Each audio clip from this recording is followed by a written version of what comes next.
Yes, so thanks for this opportunity. Yes, I have known Steve since he came to CMU in a long time ago. Steve taught me category theory, and in 2001 in Sweden we published a paper called Propositions as Bracket Types, and then all the type theorists told us that it was all wrong and that's not how we should do type theory. And so then some time after that, Steve with his student Michael Warren invented homotopy type theory as the answer to, well, I guess that was not the only motivation, but I think there's a line in there that connects them from Sweden. Yes. Yes. Today he's going to tell us about it, and I think you're going to say a little more about the history. That there was also Vladimir Vygotsky, of course. Okay, so thank you. Thank you. It's an honor to be introduced by you. Can I close this door? Okay, and thanks to the organizers, of course. I'm very glad to be able to be here. I hope this is being recorded so that Michael and the other organizers get my trust and gratitude. Okay, they asked me to give a talk about what is HoTT, and I'm glad to do that. So I'll try to give you a very brief summary of what's going on. Some of you, maybe a lot of you, already know something about homotopy type theory, but maybe some of you don't know anything, and so I will start from scratch. So there is an interesting connection that I'm going to tell you a little bit about between logic and topology. Logic in the form of type theory and topology in the form of homotopy theory, and it's particularly appropriate here at the Hausdorff Institute, where Hausdorff, of course, is one of the modern founders of logic and topology and so forth. So that's a nice connection. Now, on the logical side, we have Martin Löw's constructive type theory, and what happens with this connection, once we have this homotopy theoretic juice connecting the type theory with homotopy theory, it suggests some new principles of reasoning inspired by homotopy theory that can be added to the type theory. And that's the idea of HoTT, basically. Martin Löw type theory by itself, just the pure system, is a constructive system of foundations. It's inspired by some philosophical and practical considerations having to do with constructive mathematics.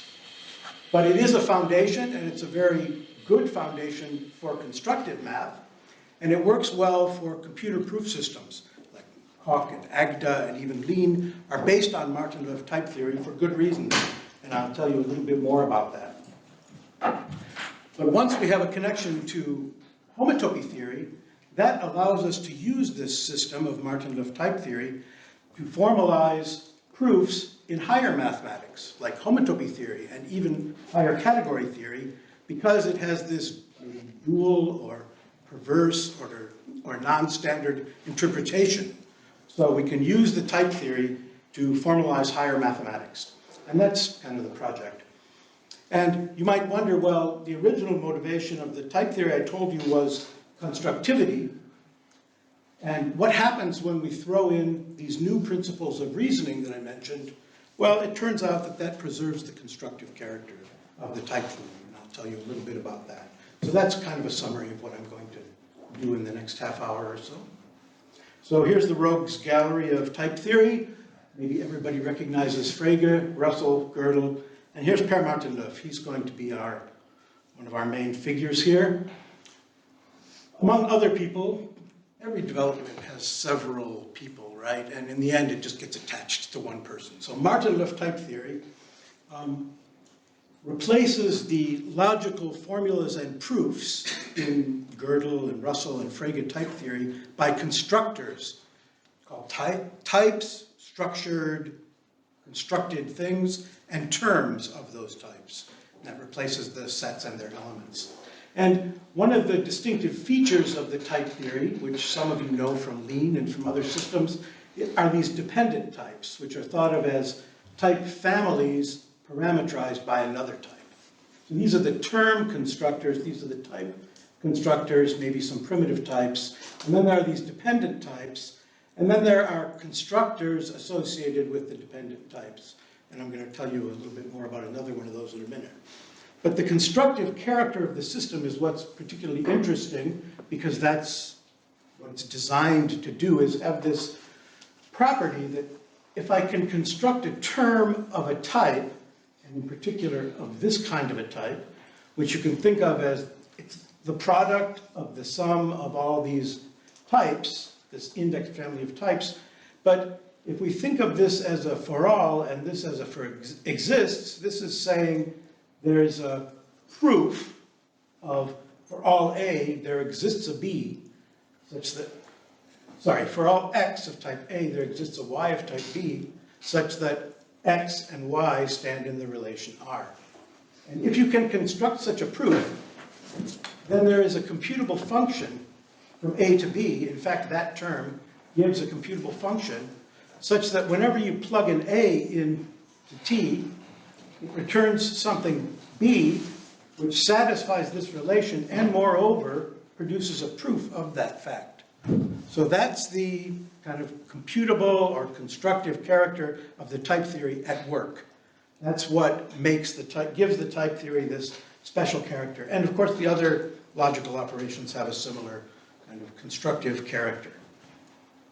So, as I've just suggested, the type constructors are playing the role of some logical operations and logical constructions. Andre talked about this a little bit yesterday. And when you do that, these behave a little bit differently than the usual logical operations, and that's the connection between constructive type theory and things like intuitionism and the denial of the law of excluded middle and so on, because these constructors behave differently than the expected classical logical operations. Now, one of the main contributions of Martin Löf was to introduce another column in this table. The table is called the Curry-Howard correspondence. You may have seen that. The final column here is Per Martin Löf's contribution is to introduce another type former that captures the identity relation. Of course, from here on over, that's propositional logic and first-order logic. But then first-order logic often has an identity relation like this. And this is a type constructor that captures the identity relation.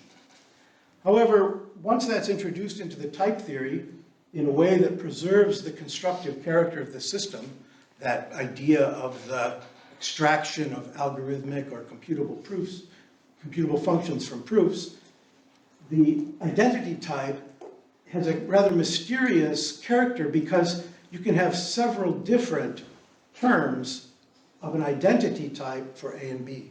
So what does it mean that A and B are two terms of some type, and then you have a proof that A and B are identical, and then maybe a different proof, and maybe those two proofs can be different.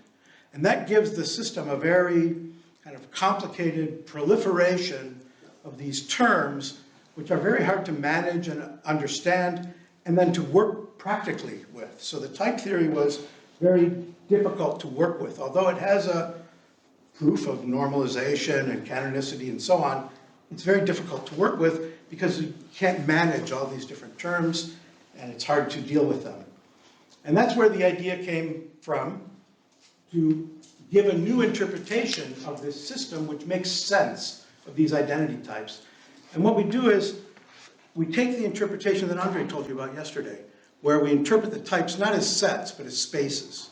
And we interpret terms not as arbitrary functions, but as continuous functions. And that's something that both Andre and I learned from Dana Scott. The computability is modeled by continuity. And we just take that interpretation of the simply typed lambda calculus and we extend it to Martin Löf type theory in this way. An identity proof from two points A and B in the space X is a continuous path from A to B in X. Okay, so that's the basic idea on which everything else builds, is these identities, they have a topological interpretation too. They're continuous paths between points in space. And when you do that, it turns out that the dependent types now, because they have to respect identity, will be interpreted automatically as vibrations in the topological sense. I'll show you a little bit about that later. Now, if you don't know what a path is in space, I think maybe everybody has had a little basic topology. It's a continuous function from the interval 0, 1 into the space, and the endpoints are the 2 points here of the path. So I would draw a picture on the board, but maybe I don't need to. Here's the space, right? Here's point A, here's point B, and then the path is going from A to B. You got it? And so that's the idea. And now it turns out that this interpretation satisfies these mysterious rules of Martin-Löf type theory. If you take this interpretation, you take it seriously, you can give a mathematical interpretation with the dependent types as vibrations, the paths as continuous functions, and you can run through all of Martin-Löf's axioms. And now the whole system of constructive type theory has this topological, homotopical interpretation. Why do I say homotopical rather than topological? Well, remember these identity types, that's a typed former. And so if I have a type and I have 2 terms, I can build the identity type. But then if I have 2 terms, I can build the identity type over that identity type for those terms. And so I have higher identity terms. And it was this proliferation of higher identity terms that made the system so hard to use and to understand. Well, the interpretation fits. It fits beautifully with this structure. This structure is what it has to be because these are the points, these are the paths, these are now paths between paths, so those are homotopies between paths. And then higher homotopies and so on up. And everything fits. So that's the reason it's a homotopical rather than just a topological interpretation. And one can actually show that the identity types in this system give rise to a structure on each type, which is an infinity groupoid. An infinity groupoid is something that the type theorists didn't invent. Not even the category theorists invented it. The topologists discovered it. And it's the structure that a space has if you look at all of its paths and higher homotopies between paths and homotopies between homotopies.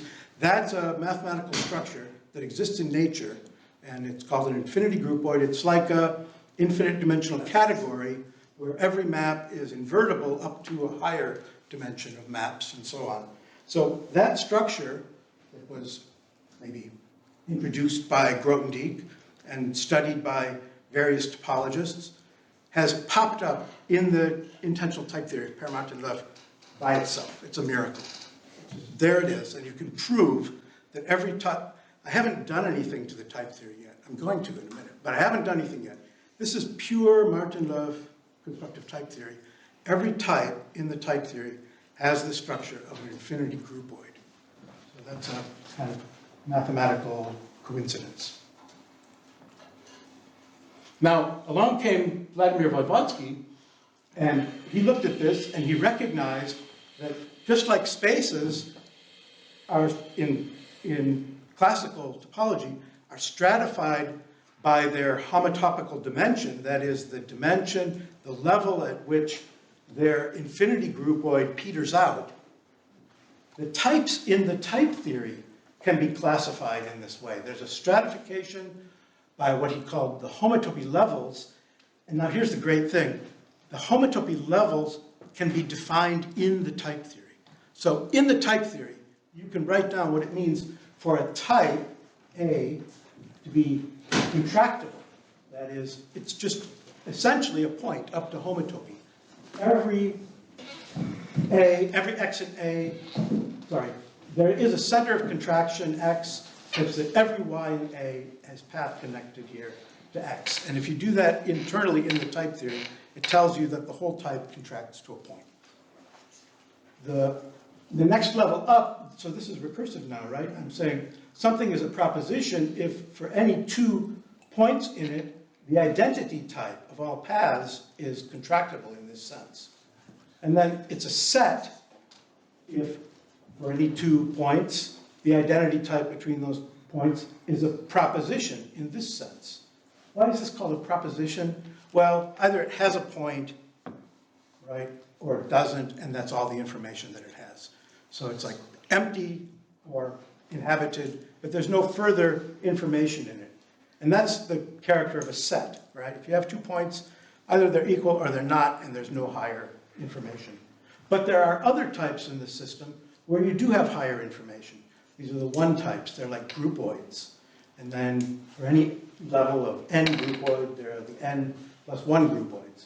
And then there are the types that are not truncated in any sense, and they're the infinity groupoid of identity terms, keeps on going. So this is a remarkable classification of the types that's definable in type theory. And as I said, we haven't made any changes. It's been there all along. We just never knew it. But now that we've kind of recognized it, we get a completely different picture of the universe of all types. The universe of types in Martin-Liff type theory is a plane. It's not just a hierarchy of sizes, bigger and bigger, the way the type theorists or the way the type theorists have learned from the set theorists that mathematical objects are classified by their size. There's this other dimension that's been lurking there all along that we weren't paying attention to. The dimension of propositions, sets, groupoids, and so on. So this plane of types turns out to be extremely useful when you're using the type theory to prove things about mathematical objects. You have to take into account what homotopy level the objects are at, otherwise you can't reason effectively about them. And once you do take that into account, you can reason effectively about them. And one thing that Voevodsky then realized was this classification of types suggests a further axiom to add to Martin-Liff type theory, which makes it much better behaved, cleans up the plane of H levels in the types by making the H levels closed under the different type formers and various other things. It's this condition which he called the univalence axiom. The univalence axiom says, if I look at any 2 types in a given universe, so here at any level, right? These are the universes. You heard about them yesterday, right? If I look at any 2... I had the plane perpendicular to the blackboard so nobody could see that. Okay. So a universe has identity types because all types have identity types. So the identity type of a universe is paths in the universe, right? So gosh, what is that? Well, a path in the universe connecting 2 types, Voevodsky said, is an equivalence between the 2 types. So what's an equivalence? Well, an equivalence is like an isomorphism of types, but it takes the higher structure into account as well. So it's a higher version of an isomorphism. It's a homotopical idea that's definable in the type theory. And what the univalence axiom says is that a certain canonical map given by an identity term from here to here is itself an equivalence. So you've got to take a minute to get your head around this, right? It says identity is equivalent to equivalence. So it's already kind of working at 2 different levels, right? The equivalence of these types is in this universe, and then the equivalence of these types is 1 level up. And that idea, which I'll say a little bit more about in a minute, that idea turns out to be very fruitful, so it's subtle, it's a beautiful idea. Look, it's just this nice formula. You could put it on a bumper sticker. It's very rich in consequences, like cleaning up the type theory. It implies function extensionality, which was one of the kind of bugaboos of the type theorists for a long time. It cleans up the H levels. It also has this kind of, I don't know, structural character where you can identify isomorphic objects the way we do in kind of everyday mathematics. So it gives the type theory a kind of practical advantage there. And what about constructivity? Because that's why we were interested in the constructive type theory from the start, right? And this is an axiom. So if you know something about constructive type theory, you know you don't put axioms into type theory. Type theory is like, it's given from on high by its rules, which behave in the right way to allow the normalization algorithm to run through and normalize all the types. So I'm being a little sarcastic there. But type theory is governed by rules which behave in the right way. And you don't just throw an axiom into type theory. And when Voevodsky did that, the type theorists freaked out. And a program started to try to understand this thing because you want this fact to obtain because it's true in the model, right? And so you can't just throw it in as an axiom. It's a challenge to the type theorists to figure out how to get the type theory to work and make this hold and still be constructive. So that's a kind of open problem maybe 10 years ago when this was first proposed. And I'll tell you about the solution. Another thing that we threw in at about the same time, I think Andre was there, he was one of the people who had this idea, is this idea that we can put in new types into the type theory using induction in the same way as the natural numbers or W types or coproducts or sum types or whatever, with an inductive principle, but one that involves higher dimensional structure. So this is not just a quotient, it's a higher structure. So this is a higher inductive type. And for example, we can put in the spheres. So here's the one sphere, it's just a circle, right? It says this type has a point, which we call the base, and then it has an identification of the point with itself, a path from base to base. That's what this thing is. Call it a loop, looks like this, right? And we think of this as a type that's then freely generated by this data. So what does it mean to freely generate this? Well, it's only got one term, so that's not going to do anything. But this loop, you can do something with it because this is an identity. And identity is transitive and reflexive and symmetric and so on. And so you can compose this loop with itself and go backwards and so on.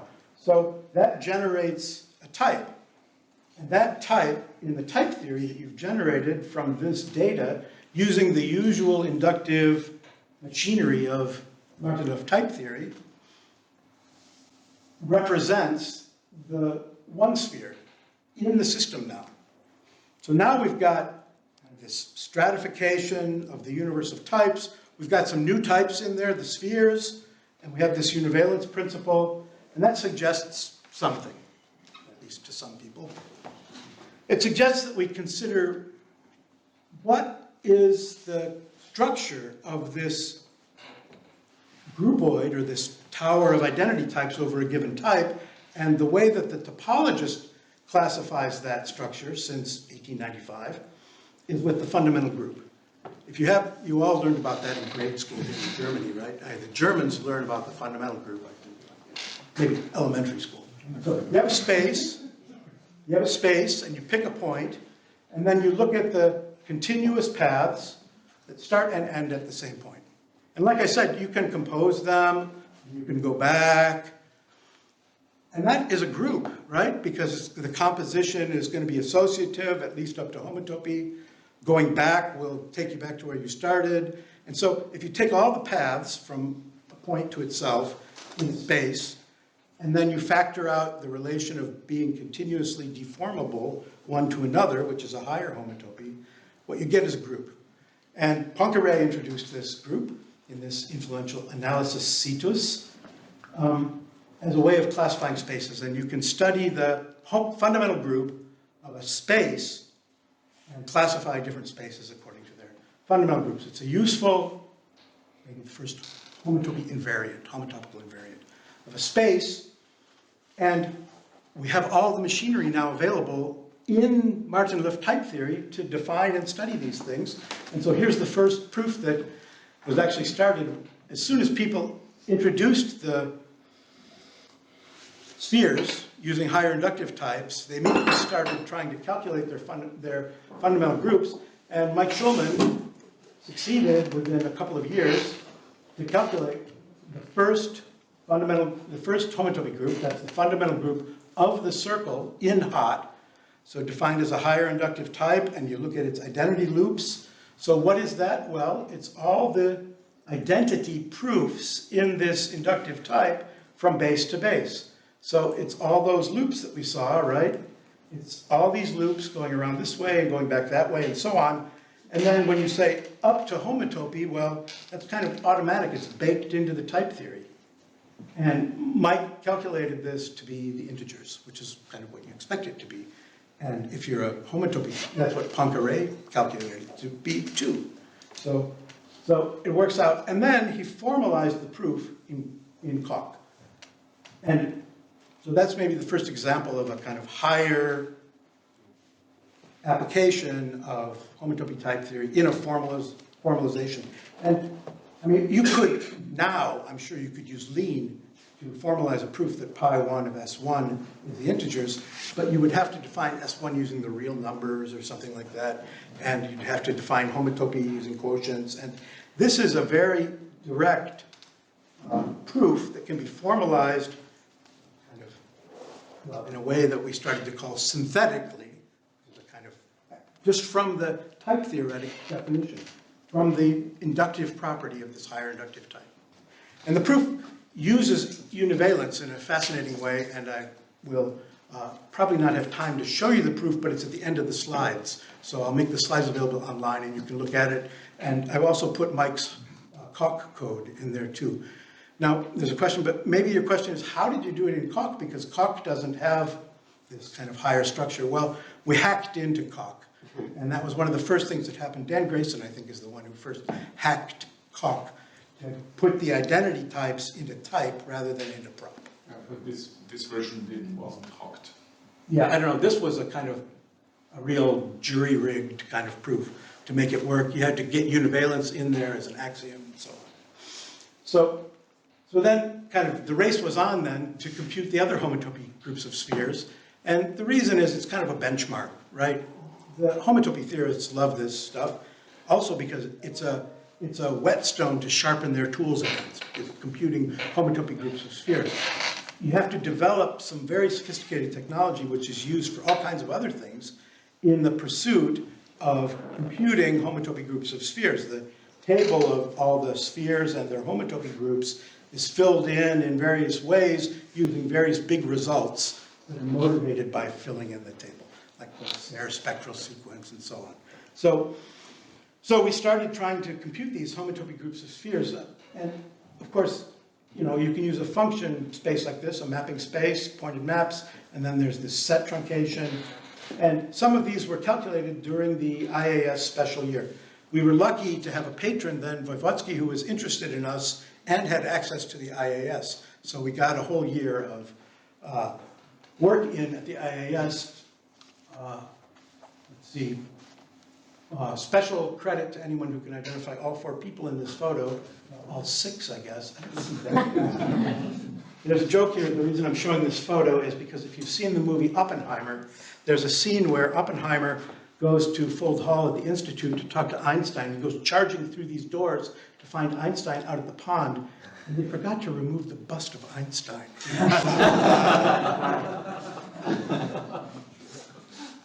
So now I'm going to tell you a little story about an open problem and its solution. So the open problem is this. At the end of the special year, after computing pi n of Sn and so on, various different cases, Guillaume Brunerie, a very bright student who didn't even have a PhD at the time, gave a hot proof of the fourth homotopy group of the 3-sphere. And he proved that pi 4 of S3 is Z mod n for some n. Okay? For some n. Now, of course, the topologist knows what that n is, and I'll tell you in a minute. But let's just leave it open because here's the point. From this proof, if univalence and higher inductive types were computable, constructive, you should be able to compute n from the proof. So here's how Guillaume puts it. Here's Guillaume giving the lecture at the IAS. You can see this online. It's a really nice lecture. It's 1 hour. If you go to 1 hour and 40 minutes and 32 seconds, so you go to the IAS website, you Google this. Then right here, Guillaume has done the proof, and he points to the board, and he says this. So what we get is pi 4 of S3 is Z mod n for this n, pointing to the board, for this n. And this is one very concrete and non-trivial example of why we may want to have canonicity. That's a computable proof assistant. Because this n is a closed term of type Z, defined with a lot of univalence and higher inductive types.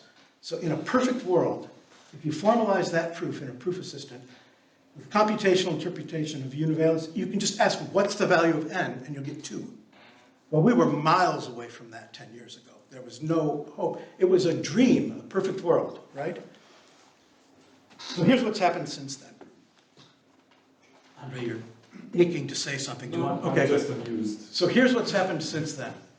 In the next 2 years, after the special year, Thierry Cocon, tireless, with a group of collaborators, developed a new constructive version of HoTT that does have univalence and higher inductive types, and for which you can prove the canonicity theorem. So it's constructive on paper, mathematically.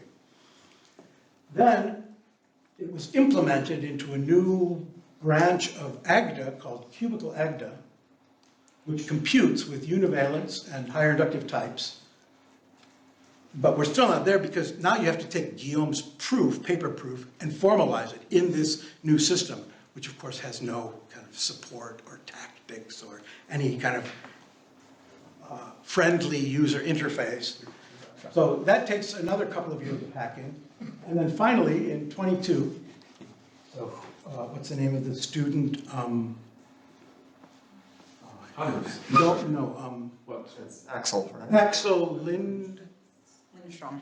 Thank you, Axel Lindstrom, yeah. Axel Lindstrom finished formalizing Guillaume's proof from the Institute that pi 4 of S3 is Z mod n, and then you hit return, and it spits out the value. It computes, from the proof term, computes the value of n. Now I would like to say something. It was not n equals 2. It was -2. It's It a was joke. -2. Because somebody turned something around in the formalization group. Axel said, oh yeah, if we did the term this way, it would be 2. If we do it this way, it's -2. So it's a joke. When they announced it, they said the Brunerie number is -2. Yeah. I was going to say that it must have been a great moment, but then Also, there was a lot of effort. Steve is skipping over years of trying to calculate this in other, in earlier versions of cubical AGDA, with renting computers in the cloud with 128 gigabytes of memory, hoping the thing will normalize. Yeah. It's a great story. I don't know where to read it, but the attempts in between involved crashing supercomputers and all kinds of And now it's 2 seconds. Okay, so that's a little summary there of the progress that's been made in the past few years. And there are other projects underway, and Andre and I will be glad to tell you about those. One of them is with a postdoc of Emily's, Tim Campion, and a postdoc of mine, Reed Barton, have proven the Serre finiteness theorem. And that will, once it's formalized, will allow you to compute all the homotopy groups of all the spheres using the proof term from that proof. It's just a beautiful thing. It involves some big spectral sequences and all kinds of other very sophisticated technology, and it's using this same system of cubical AGDA. Okay, so here's a summary then of what I've told you. This idea that we learned from Dana, I guess, that computability is modeled by continuity, extends to all of constructive type theory, including the identity types of Permart and Löf. And when you do that in the kind of most natural possible way by taking continuous paths, it becomes a homotopical interpretation, and that's just forced by this idea of this interpretation, to interpret an identity as a continuous path in a space. And the rest of it is, you get it for free. It's just forced when you work out what it means. All of the type theoretic constructions then in the system have this, and now I no longer want to say non-standard or perverse interpretation. I think it's the right interpretation in spaces and higher dimensional structures, infinity groupoids, and then all of the theorems give rise to homotopy invariant results about higher structures. The constructive proofs then, because it's still constructive, wohlgemerkt, it's still constructive, it still computes, and then a theorem will provide an algorithm for computing values of things. So you can compute these homotopy invariants in your computational proof system. That could be the end, but here's the point that I really want to make. These calculations are a proof of concept. They're benchmarks. This was an experiment, right? And it has succeeded in spades or in flying colors. But the system itself remains kind of in development, experimental. Cubical agda is not something I'm going to recommend anybody go out and try. It works, right? But there's a long way to go before we have a really user-friendly, lean-style system in which this idea of higher structures captured by Martin-Löf's identity types is implemented and usable. So it's a kind of work in progress. In particular, it doesn't have to be homotopy theory. Remember the hierarchy of types, the sets are in there. The set theory is in there. Classical foundations based on sets is a subsystem of this system. In fact, if you like the law of excluded middle and the axiom of choice, you can still put that in for sets, which is where it should be, and let the higher types be what they are, which is like the classical model of homotopy theory. And what you get is the higher types still behave in a constructive way, as Andre showed us yesterday, right? You don't have the law of excluded middle for n types. You don't have the axiom of choice for higher groupoids, but you have it for sets, right? So all of classical mathematics is still in there, right along the y-axis. But there's this whole x-axis of higher types. And as is often the case when you recognize something as a lower dimensional projection or shadow of a higher dimensional structure, you understand it better if you develop the higher dimensional structure and then go back and look at the thing that you were interested in. And so that's really, I think, the future promise of homotopy type theory, is to allow us to do even everyday mathematics in a way that's informed by the higher structure on the types and the univalence axiom, which is a very powerful principle. And I'll give the last word here to Gottlieb Frege, I think prescient, or at least fun. Frege says, I'm convinced that my Begriffsschrift will find successful application wherever a particular value is placed on the rigor of proofs, like here, as in the foundations of the differential and integral calculus. It seems to me that it would be even easier to extend the domain of this formal language to geometry. Let's think about what Frege means by geometry in 1879, right? Only a few more symbols would need to be added for the intuitive relations occurring there. In this way, one would obtain a kind of analysis situs. So I think that's a good summary of how HoTT works. Okay, thanks very much.